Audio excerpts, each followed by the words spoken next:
Hi everyone, welcome back to my channel. ಇವತ್ತಿನ recipe ಬಂದ್ಬಿಟ್ಟು drumsticks sambar ಹೇಗೆ ಮಾಡೋದಂತ ನೋಡೋಣ.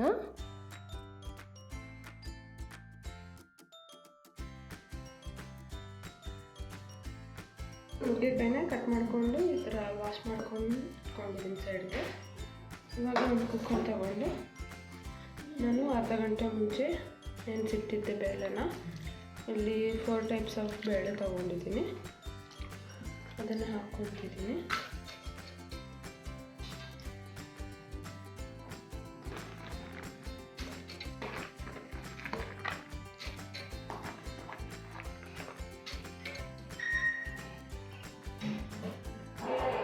ಈ ನುಗ್ಗೆಕಾಯಿನ ಅದರಲ್ಲಿ ಹಾಕ್ಕೊತಾ ಇದ್ದೀನಿ ವಾಶ್ ಮಾಡಿಕೊಂಡು.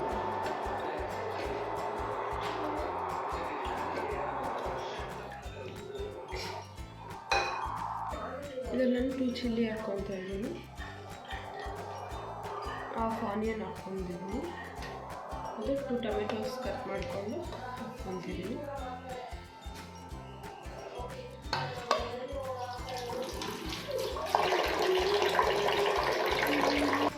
ಇದನ್ನು ನಾನು ಸ್ವಲ್ಪ ಗಾರ್ಲಿಕ್ ಹಾಕ್ಕೊತಾ ಇದ್ದೀನಿ,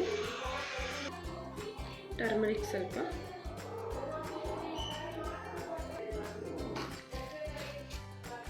ಸ್ವಲ್ಪ ಜೀರಿಗೆ,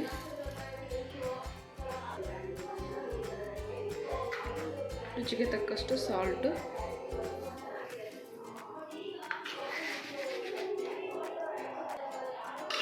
ಇದ್ರಲ್ಲಿ ನಾನು ಸಾಂಬಾರು ಪೌಡ್ರು 1.5 ಸ್ಪೂನ್ ಹಾಕ್ಕೊತಾ ಇದ್ದೀನಿ.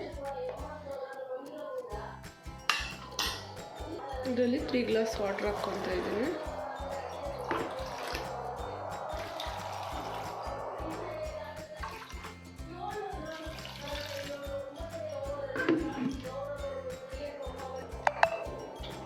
ಕುಕ್ಕರ್ ಲಿಡ್ ಕ್ಲೋಸ್ ಮಾಡಿಕೊಂಡು 3 ವಿಸಿಲ್ಸ್ ಬಂದಮೇಲೆ ಸ್ಟವ್ ಆಫ್ ಮಾಡಬೇಕು.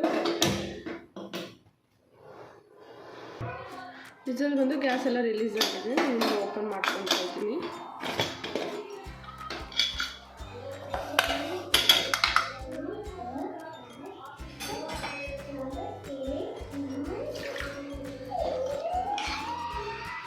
ಸಾಫ್ಟಾಗಿ ಬೇಯ್ದಿದೆ ಬೇಳೆ. ಇವಾಗ ಇದನ್ನು ನುಗ್ಗೆಕಾಯಿನೆಲ್ಲ ಸೈಡಿಗೆ ಇಟ್ಕೋಬೇಕು.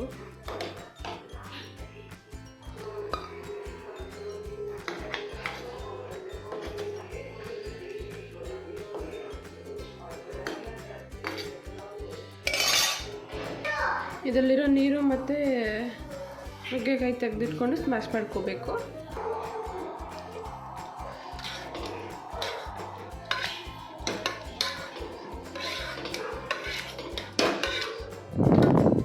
ಇದನ್ನು ಸ್ಮ್ಯಾಶ್ ಮಾಡ್ಕೊಂಡಿದ್ದೀನಿ. ಇದನ್ನು ನೀರು ಮತ್ತು ನುಗ್ಗೆಕಾಯಿ ಹಾಕ್ಕೊಂಡು ಮಿಕ್ಸ್ ಮಾಡ್ಕೊಂಡಿದ್ದೀನಿ.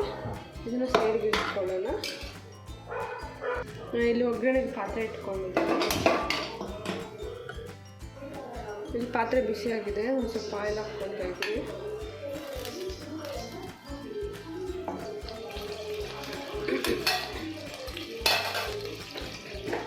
ಇದರಲ್ಲಿ ಸ್ವಲ್ಪ ಸಾಸಿವೆ,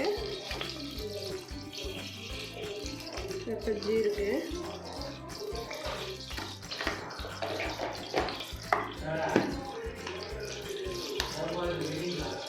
ಇಂಗು ಸ್ವಲ್ಪ,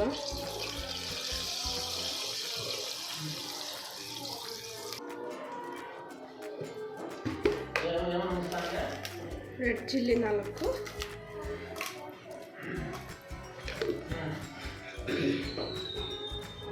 ಸ್ವಲ್ಪ ಜಜ್ಜಿಟ್ಕೊಂಡಿರೋ ಗಾರ್ಲಿಕ್ ಹಾಕ್ಕೊತಾ ಇದ್ದೀನಿ, ಮತ್ತು ಸ್ವಲ್ಪ ನಾರ್ಮಲ್ ಈರುಳ್ಳಿ ಹಾಕ್ಕೊತಾ ಇದ್ದೀನಿ, ಮತ್ತು ಸಾಂಬಾರು ಈರುಳ್ಳಿ ಸ್ವಲ್ಪ ಹಾಕ್ಕೊತಾ ಇದ್ದೀನಿ.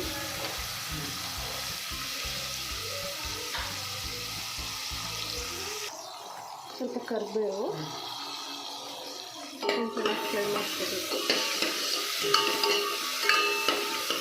ಆನಿಯನ್ ಕಲರ್ ಚೇಂಜ್ ಆಗೋದು ಚೆನ್ನಾಗಿ ಫ್ರೈ ಮಾಡ್ತೀನಿ.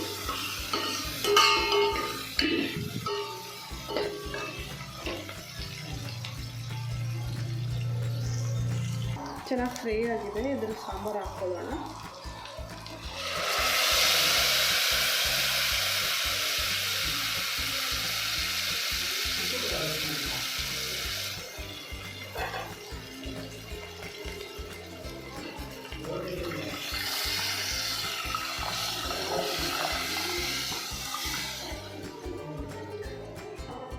ಇದರಲ್ಲಿ ಸ್ವಲ್ಪ ಕೊರಿಯಂಡರ್ ಲೀವ್ಸು ಹಾಕ್ಕೋಬೇಕು.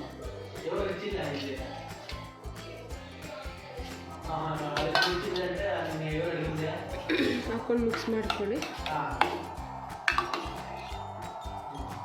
ನಿಮಗಿನ್ನ ನೀರು ಬೇಕಂದರೆ ನೀರು ಹಾಕ್ಕೊಳ್ಳಿ.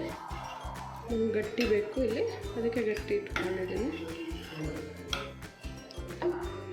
Stove off ಮಾಡ್ಕೊಂಡ್ಬಿಡಿ.